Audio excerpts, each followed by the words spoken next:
being able to process the right information is going to change your life when that time comes. And so you have to make sure that you have the mind and the soul that has the processing power to ensure that you're going to actually, when that data comes, or if it's already there within your grasp, then you're going to be able to process things as you need to. And look, we all have the same access to the same charts, the same information online. With the online world and the digital civilization that we've created, there's nothing that we should be lacking as far as knowledge is concerned in this life, because the sum of man's knowledge is right in our hands every single moment of the day, pretty much, for most of us. And, you know, I think that with this knowledge, there's something that many people do not see as a possibility of what's to come and how things are supposed to be panning out, or maybe just why things are panning out the way that they are. And that is that there is a price when it comes to having a irresistible aura. Okay, and don't be surprised when you have to pay this price, because you're going to have to pay the price one way or another for something. And there's a price for everything in this life. Even things that are free, there's a price to pay for it. Okay? And there's a reason why the saying goes in American history is that the tree of liberty is watered with the blood of patriots. Now, I'm not necessarily making this to be a patriotic video. I'm just giving you this as a source of information, because you have to make sure that sometimes you're going to have to work for things. You're going to have to work smart. You're going to have to work hard in order to get to where you really want to be in this life. There's really no secret, and you have to be willing to take the risks. And I've made risks in my life, and I'm pretty sure that even just the ability to make risks and take risks, it increases your aura and your irresistibility in your aura by, I don't know how many percents as far as a percentage goes, but it's definitely going to be upwards as far as that increase is concerned. And I think that the probability that many people are not adhering to their full potential is very high. It's a very high probability that you're not where you could be and you're not where you want to be. And maybe you're content, but you're still striving to be moving forward. And if you are, I think that's a fine place to be. I think that's a healthy place to be. But I don't think very many people are actually there. And so I hope and I pray that everybody that has eyes to see and ears to hear, that hears this message and listens to this message, that the number one thing that they can take away from videos of mine is that you have to live in spirit and truth. Okay, you have to win your soul back. And we had a great call in the Regal Change Academy earlier this evening, and wow, like it's so amazing, because there's some days as an entrepreneur where you just really have a hard time giving 110% all the time and seeing just you're barely moving, and sometimes it feels like you're going backwards, but really that consolidation is actually a form of progression. You just sometimes don't see it that way in the moment until you have okay, you have some space to now analyze the situation and step back. But when you're in the process, when you're in the zone where you have to make quick decisions and you don't really have time to allocate those decisions elsewhere, and you don't maybe have all the right information or the right processing power, you just have to do with what you're given the best of your ability. That can be very challenging, but the willingness to take that on, and having the will to do so, having the will to continue forward, having the will to strive, that's something that very few people have. And there's just something inside me. There's that godlike savage within me that refuses to give up. It refuses to quit. And I don't really know why. I don't really know why, because there are times when I absolutely want to just not necessarily want to quit. It's just like, I need a break from this. I need a break. But I also know that if I let up on the gas, I'm going to lose my momentum. And so I have to keep going. And the key there is consistency and consistently moving into consistency. And you sometimes are going to have to go harder than others as far as your effort level, and your energy levels are not always going to be the same.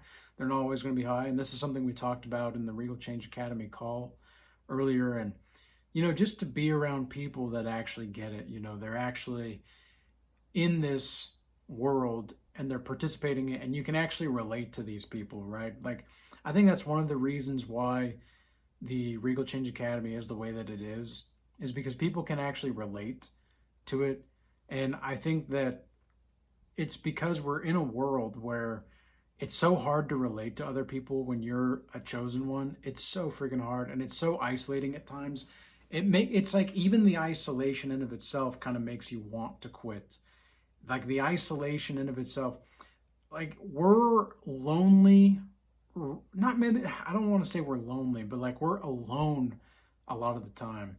And even when you're around people that they claim to get it, and they just are their words and their actions matching.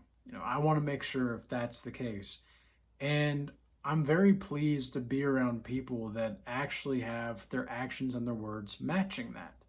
Because there's so many times in this life where their words and their actions don't match. You ever been around somebody where their words and their actions don't match, and you can just kind of feel like the chaos that engulfs them all the time, and it makes your head spin and hurt, and you're like, you can't even talk to them, because even just being around them, it makes you feel like you're around a tornado, because they don't have any stability in their life. Like they're just going as they go. And there's like a lack of leadership, I think. Really, there's like the form of leadership that's truly missing. And they maybe do have a form of leadership, right? Like I think this is something that we see with single mom households. And I'm not trying to, poop on single moms, because there are situations that are not fair to those single moms, okay? It's just not fair. And there are some situations for the dad in certain situations where it's just not fair for him either. It would be terrible to find out that your daughter or your son is actually not your daughter or your son, 20 years down the line, something like that, right? And that's happened before. Or people have went to jail because the single mom got the single dad, or got the dad in jail because of whatever he did, when in reality he didn't commit the crime, and the child wasn't even his to begin with. It was, and he thought it was, and so he just spent years in jail for nothing. And I feel for those people. I have empathy for those kinds of people. I have compassion for those people. But, and again, with the single moms as well, it depending on the situation, of course, there's going to be hard times, of course. But let's be real. Majority of the single moms out there are single moms because they chose to be. And it's not always the case at all, like I said. But most of the time, according to the statistics, it is. So, take it for what it is. And if you don't believe me, go look up the stats yourself. I mean, this is something where you can do the research on your own. Don't take my word for it. But I think it's this self-identification with being alone that is going to hinder you in the long run. It's actually going to hurt your chances of having positive relationships down the line, because you believe you're alone. And the more you believe you're alone, it's like the more isolating you feel. Now, don't get me wrong, you might actually be alone. But to believe that things can't get better, I think that's a problem. I think that's an issue. And it's not to say that that's easier, because that's way easier said than done. To really change your mindset, to really get into a frequency of consciousness to where you truly are abundant, you're truly walking in faith. It's way easier said than done. It's so much easier said than done. And I've had the privilege and the fortune, rather, the honor to see people in real time. When the war comes, when the storm comes, what do? We have somebody, a member in the RCA, the Regal Change Academy. He always talks about the buffaloes, and the buffaloes going head into the storm, right? They go face first into the storm because why? They know that they have to face the adversity. They just instinctively know this. And he talks about it quite a bit, and I think it's a very apt metaphor to how we ought to live our lives to some degree. We have to face that adversity. We have to walk into the storm. We're bringing the thunder, right? We're bringing the thunder. We're not just in the storm. We're going to bring the storm, right? And it's just, that's a mentality kind of a thing. It's not actual literal or anything. It's just the mentality. And I think that the fortune that I've had and the honor that I've had is seeing people in real time. Who's going to be the buffalo? Who's going to be the buffalo? Because I know for sure there's going to be many people who would just prefer to react rather than respond. And there are going to be many people who prefer to just,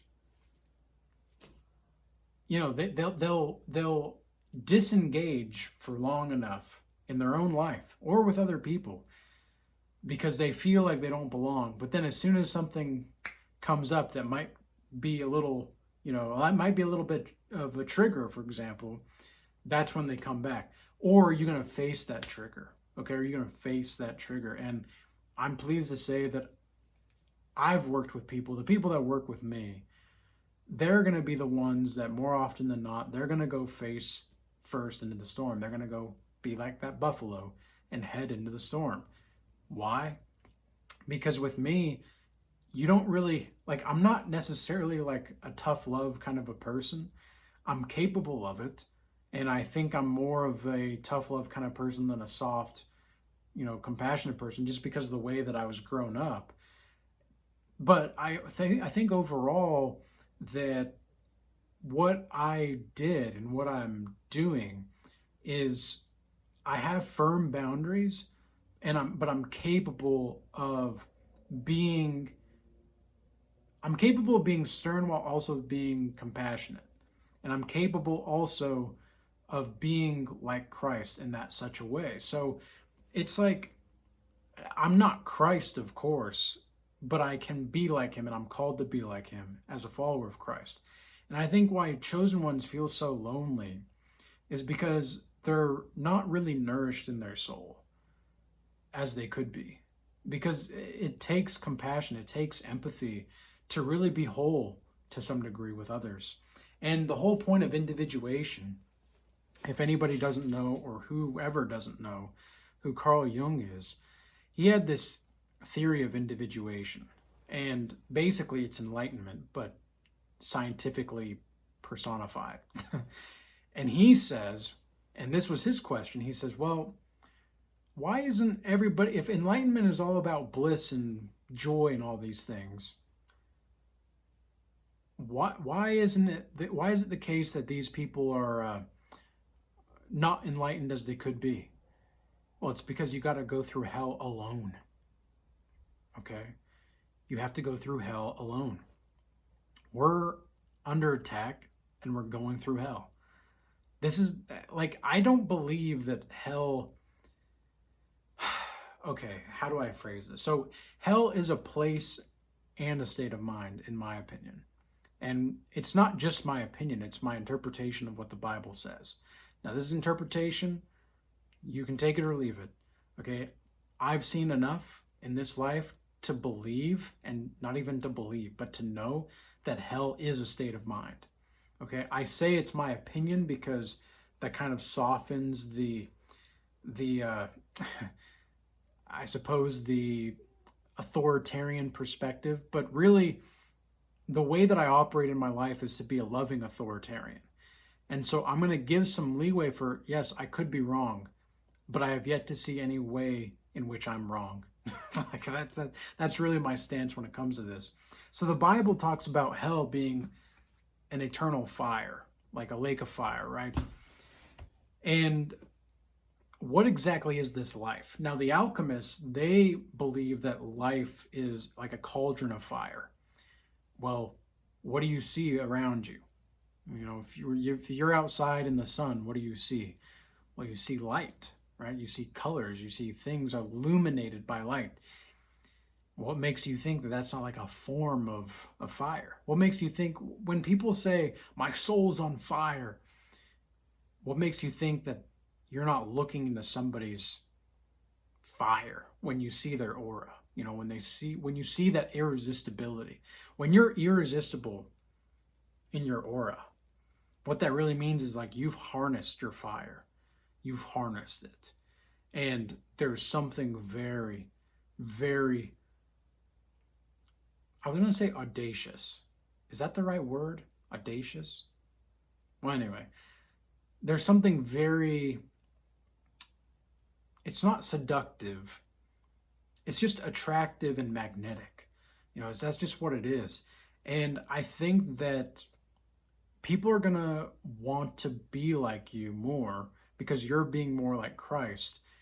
But they're going to try to steal your flame, so to speak. They're going to try to light that flame of their own inside through your flame. Now, there's nothing wrong with being like a candle light that is already lit. Okay, and there's all these candles around you that are the people, and all these candles around you that are not lit yet. There's nothing wrong with, being the candle that lights all these other candles afire and wakes them up. There's nothing wrong with that. But if somebody tries to take your fire and then sprays water on you, or at least they try to, that's not somebody to be around. That's not really someone you want to be around. And I think that there's a lot of people that are like this. There's a lot of people that are like this. And I think this is one of the reasons why many men and women that are godly are silent. They stay silent, and yet they have this fiery personality, this irresistible fire to them, even though they're silent a lot of the time. And there's nothing wrong with being silent, but I would also say that you have to know how to network. Okay, you have to know how to socialize properly. And that's one of the benefits of being like in a community where you actually get to socialize without feeling like you're judged, but you actually get corrected. And I think that's what a lot of people are afraid of. A lot of people know they need help, but they're afraid to receive it because they don't know how to relate to the correction per se without being offended with their ego. And I'm not saying that to be, I'm not judging. I'm just saying that I think that that's really what's going on here. And the only antidote to that is to fully embrace it. Be the freaking buffalo. Like that member in the RCA says, be the buffalo, man. Be the buffalo and get off the merry-go-round of time. Get off the merry-go-round of time. It's really that easy. But it's not always done that easy. It is that simple, and it's that easy to, to say, but it's very difficult to do for us because the simple things, as far as humankind goes and mankind goes, we have a hard time with simple. But things don't really need to be that complex. They really don't. So, with all that being said, I hope this message was useful and insightful for you. I have the one-on-one sessions that I'm doing still as well. The Godlike Master Initiation Program is still going on.